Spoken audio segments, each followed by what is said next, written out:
Today, we get a sad reminder that Mexican Americans are loose on the streets of Reno, Nevada.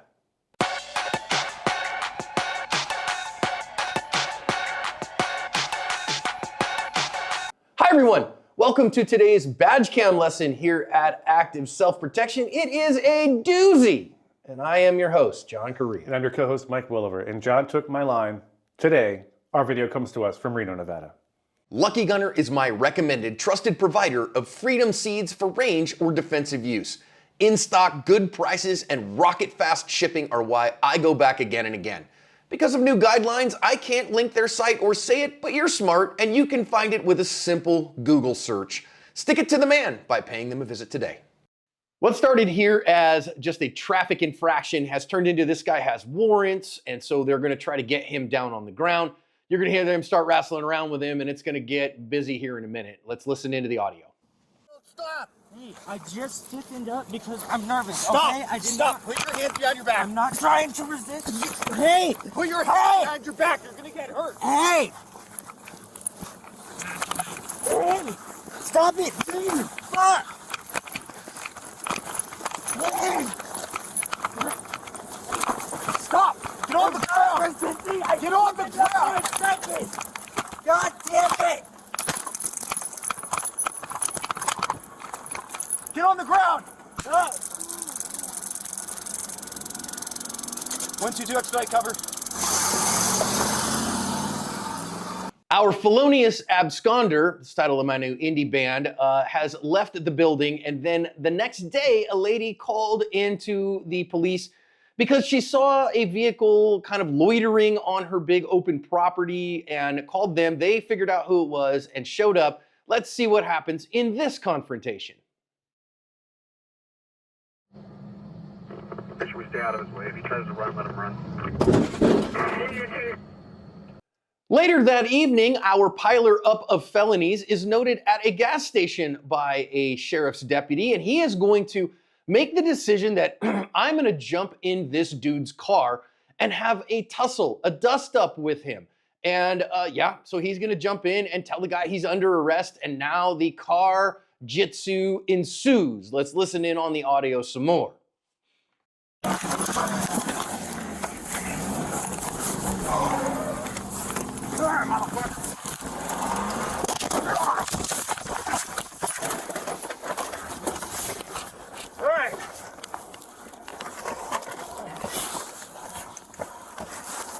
Hey!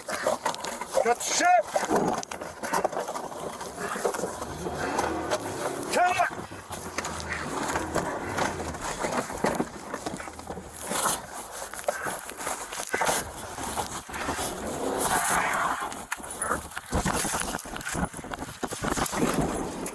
They wrestle here with no video and very little audio. I've edited it for the sake of time.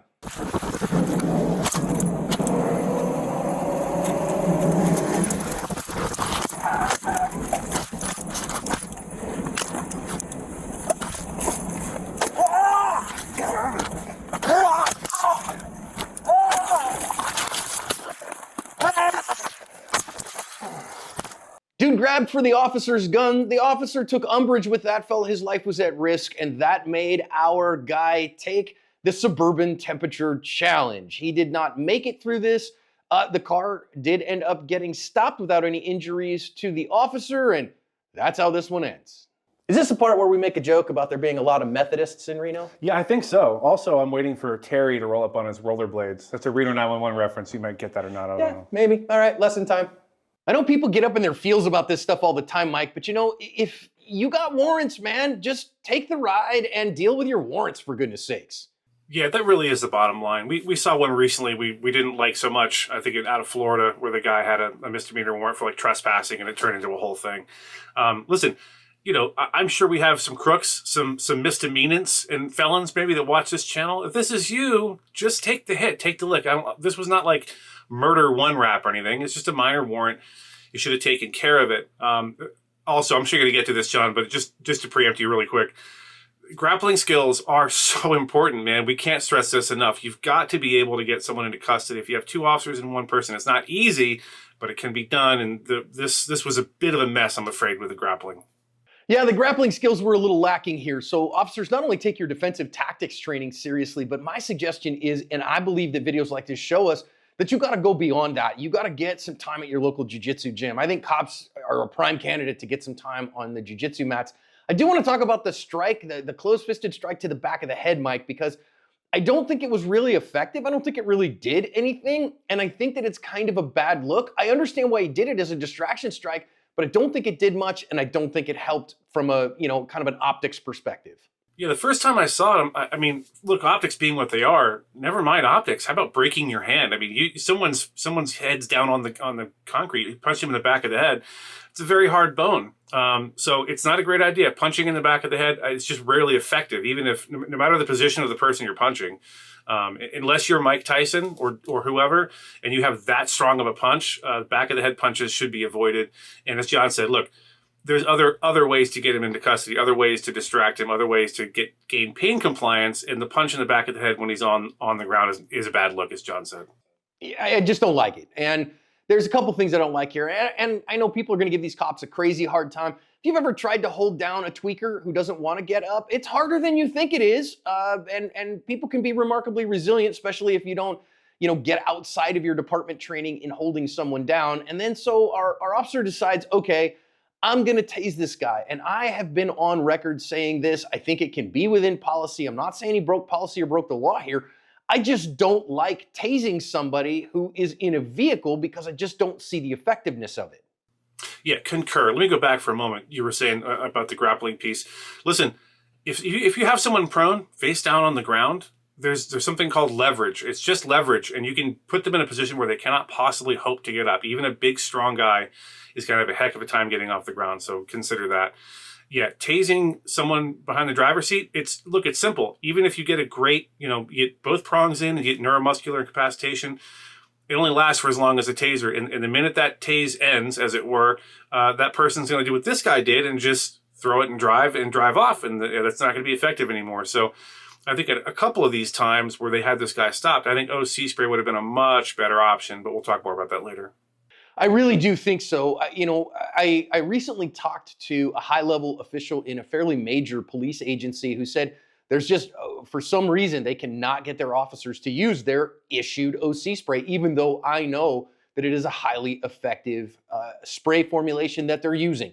And I think that's just a huge mistake. Officers, if you are issued OC spray, if you're allowed to carry OC spray, very strongly consider it as a primary, because what we see here is, again, the taser stops working when the juice stops, and when the Pikachu goes away, he just puts it in drive and off he goes, and now it hasn't done anything. And I think it also makes for danger too, because now you got a guy who's trying to recover from neuromuscular incapacitation emotionally and mentally, driving off down the road at high speed. That can be very dangerous for everyone. Now, in the second inclination here, I want to give this cop some flowers, Mike, because I think that he certainly could have articulated that, oh, this guy's driving towards me and other officers, and I feared for my life, and so I shot at him. And he didn't.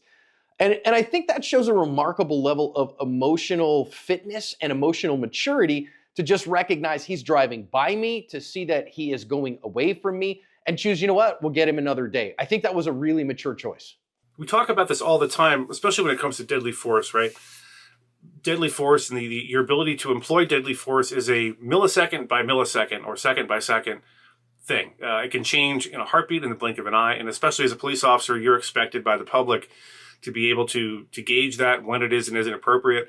I think had he pulled the trigger 2 seconds before this, he might have been justified.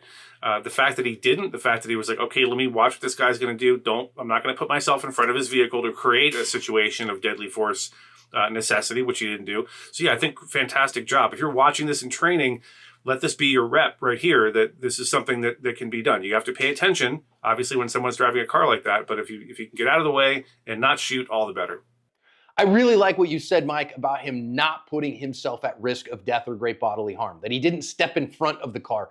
And I think that's obviously a police officer's job is to apprehend criminals. And so they're apt to do that, to block a way of escape. But when he is driving a 3,000-pound projectile, you do not want to be in the way of that 3,000-pound projectile. So this officer wasn't. He didn't do that. And that was absolutely the right decision here. So I just want to say, sometimes we get accused of being, anti-cop or being too harsh. And I think this cop did a really good job. Well, you guys know, if you watch the channel much, we just try to call balls and strikes and use these for training purposes and to make things better on the next rep and the next iteration. So now, speaking of which, let's talk about the third one here.